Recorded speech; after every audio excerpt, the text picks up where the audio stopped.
classroom. My name is Ryan. I've taken a little break from videos for two reasons. One, last week was Thanksgiving. It was my Thanksgiving break. I rode a century bike ride as well as spent time with family. I hope you guys had an awesome Thanksgiving as well. I loved mine. The week before that, I was at the Evangelical Theological and Philosophical Society's annual meeting. Awesome experience getting to meet some really cool people. Talked to a lot of people about doing interviews on the podcast, so definitely be looking forward to that. And so now we're back in the classroom making videos. And one more thing I do want to mention, I don't mention very much, is that there is a Patreon account that I've set up to help support this ministry. And I know that tomorrow is Giving Tuesday. It's coming up to the end of the year, and I don't mention this much because I don't like fundraising.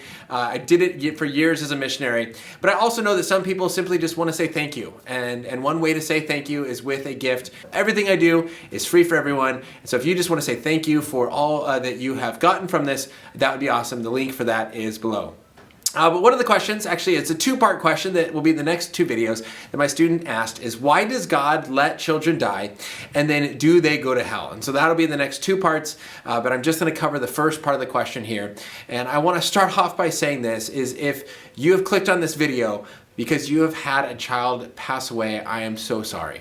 And that the things that I might say in this video are not necessarily going to help take that away, but that is the hope of the Christian message, is that Jesus Christ died and rose from the dead. He conquered death, and that one day all of disease, sickness, death, and dying will be done away with. And that is the hope that we can stand on as Christians. And there's good reason to believe that in the evidence for the resurrection. And so there's hope that the pain and the loss that we've gone through in this world will be done away with, that Christ has conquered that, and it will be done in one day. And so rest assured in that knowledge. But this intellectual answer may not be satisfying. In fact, it probably won't be satisfying. And I just want to say that from the beginning. But to give that, for those that are curious as well, to that response, why does God let a child die? And I've written an article on this on my website. You can see the link to that below. But in short, is that God lets children die because children are born into a broken, sinful world where there is disease and death and sickness, and people make mistakes. Right? If you think about that, is that we all are born into a world where people get sick and people die, and that is part of the reality that we live in. And one thing I love about the work of Dr. Clay Jones, one of my professors at Pauly University, is that he talks about that when he gets sick, when his body breaks down, when bad things happen, it teaches him not to love this world too much.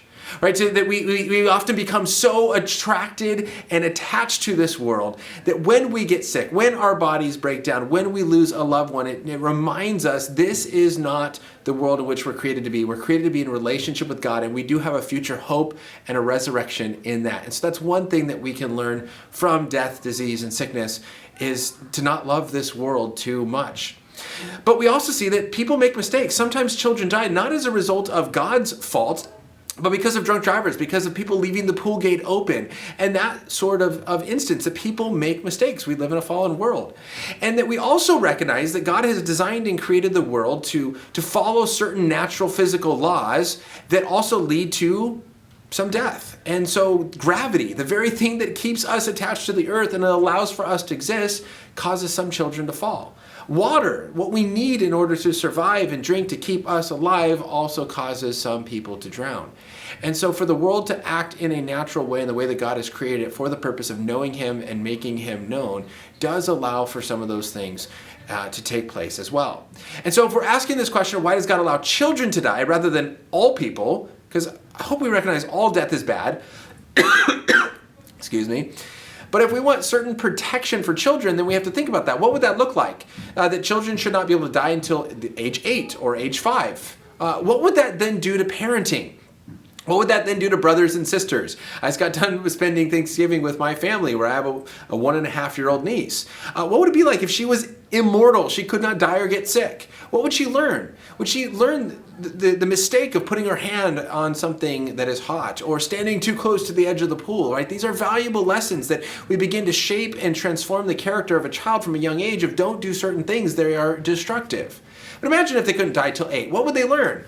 What would that do to parenting? Just go play in the street, kids. What would happen if a car hit you? Well, you're just going to bounce off of it. You'll be fine. And then all of a sudden they hit their 8th birthday and they haven't learned valuable lessons about the pain and dangers of this world because, hey, why teach them? They're not going to get hurt, or they're not at least going to see that consequence. Right? It's often the consequence, burning your hand, don't touch hot things, right? Getting shocked, don't touch that anymore. That is valuable to teach us important lessons as we grow. And so when we take a step back and we think about, why did God create us? Well, to know Him. And part of knowing Him and knowing Christ is knowing the suffering that Christ has gone through. And so when we suffer, right, suffering produces perseverance, perseverance, character, and character, hope. And we do have a future hope to look forward to. And so children die for some reason that we do. It's not good. It is a broken, horrible part that we live in. But this does teach us valuable things that then help us truly understand God, understand the sacrifice that Jesus has gone through. Jesus conquering death leads us to that future hope. So in the next video, I will be talking about what happens to children who die. Do they go to heaven or do they go to hell? Is there any reason to believe one or the other biblically? So hopefully this first part, although may not be perfectly satisfying if you have suffered deep pain of loss of a child, hopefully recognizing the hope that we have in the resurrection, but also understanding why God would allow children to die. See you guys later for more questions of the day.